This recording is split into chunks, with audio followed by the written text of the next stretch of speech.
Hello and welcome to A Baker's Passion. I'm Ray Madursky, and today I'm going to demonstrate something that I just saw and decided I would copy. It's a pear tart that's in a sugar crust, a pâte sucrée, and it has a hazelnut cream baked into the crust, and then there's caramel on top. And what I've decided to do is to poach the pears that are going to go on the caramel in caramel. So as I make the caramel sauce for the top of the tart, I'll actually poach the pears. I tried it baking them with vanilla sugar, and I actually like this a little bit better. And it's loosely based on two different desserts.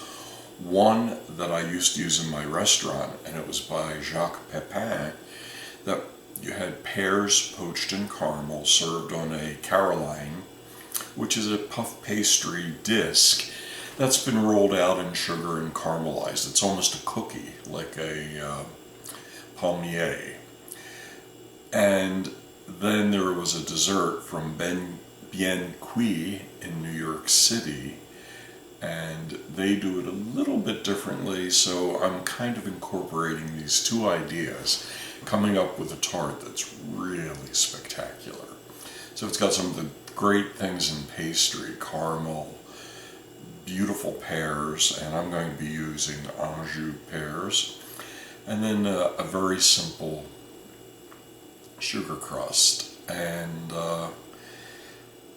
it's a dessert that has a couple of steps involved in it, but they're actually all pretty easy. So I really encourage you to look at this and let your mouth water as you do, and then to go and try it, because it's a really spectacular dessert. And it's lots of steps, but there are lots of things that can be done 1, 2, even 3 days ahead of time. And then you can just take a day or two to put the actual tart together, or I'm going to put the whole thing together today. So let's get started. Okay, so what I'm going to do is a slight variation today on our basic pâte sucrée, the basic sugar crust, and I'm going to put some hazelnuts into the sugar crust. So here I've weighed the powdered sugar, and the hazelnuts are actually in the powdered sugar.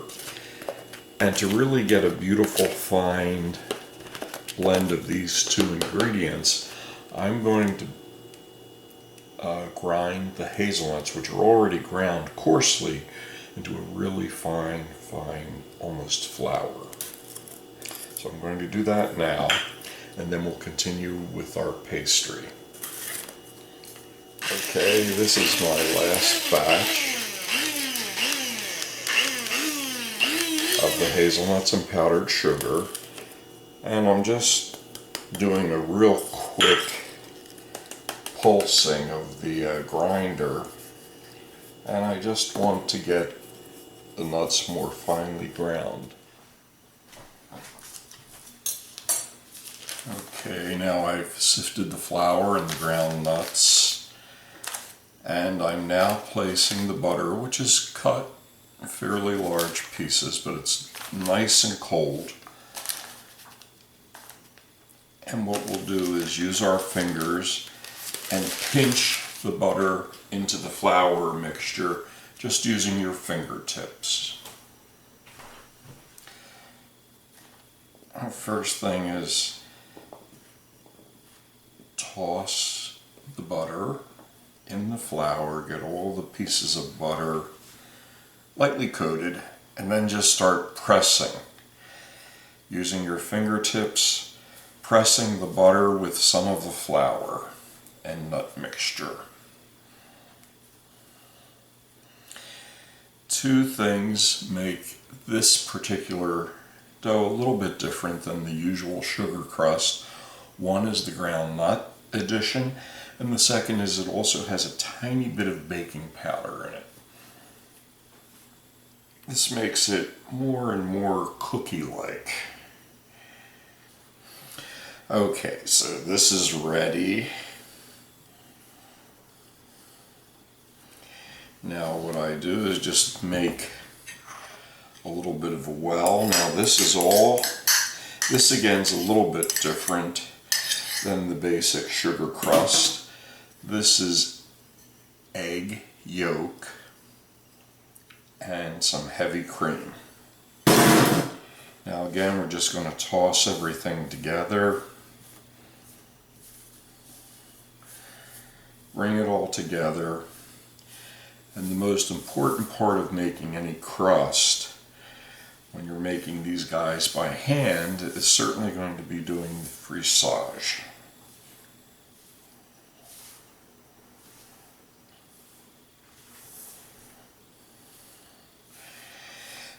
So what we're doing is just using our fingers, incorporating ingredients, and the actual frissage is the final blending of the butter and the dry and wet ingredients. What you want to do is get the mass of dough in front of you, and now we'll be using the heel of our hands to press the dough, and this smears the dough out on our work surface.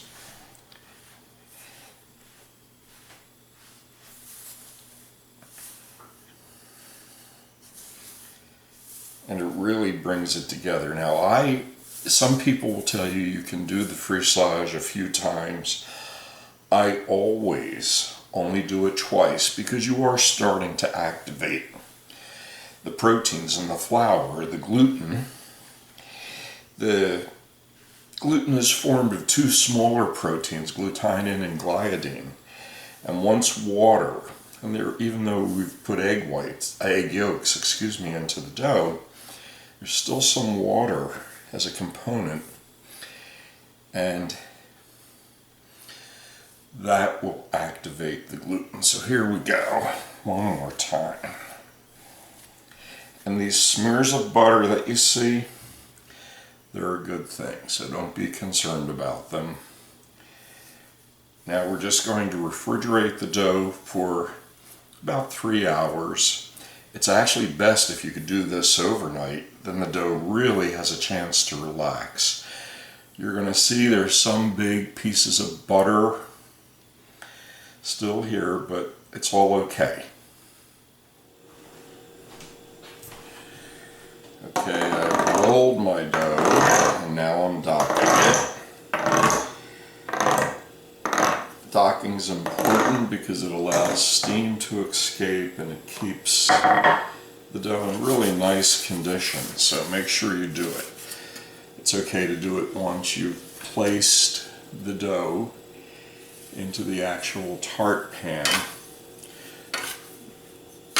but it is important that it get done.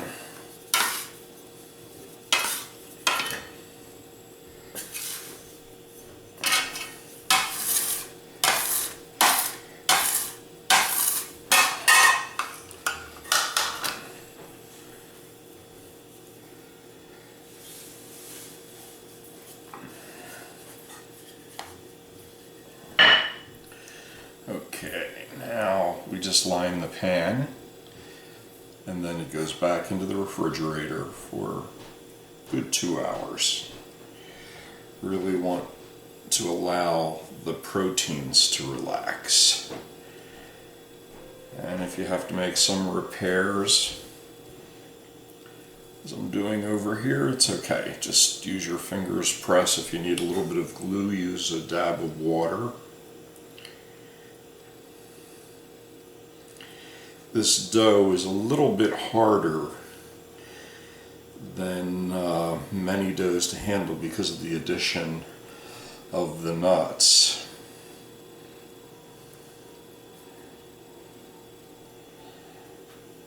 And that's another reason to allow really good rest time in the refrigerator before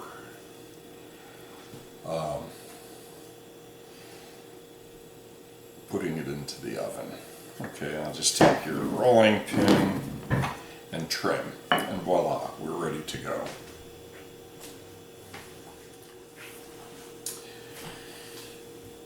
These are the ingredients that go into the hazelnut cream. The nuts are really beautifully toasted, as you can see, coarsely ground. And then it gets powdered sugar, butter, same weight, nuts, powdered sugar, butter, one egg yolk, some rum, and a tablespoon of cornstarch. So what we have to do is put it all together. You could use a fork just to blend it, but I'm going to use an electric handheld mixer. And then I will pre-bake my shells, and I'll show you how to complete the tart. You can see I have my 2 tart shells lined with aluminum foil, and I have rice that I just continually use, and I'm going to do the blind baking, as it's called. We'll go into a preheated oven for 20 minutes, then we'll remove the rice, bake them a little bit more just to set the dough completely, then we'll put the cream into the shell and complete the baking.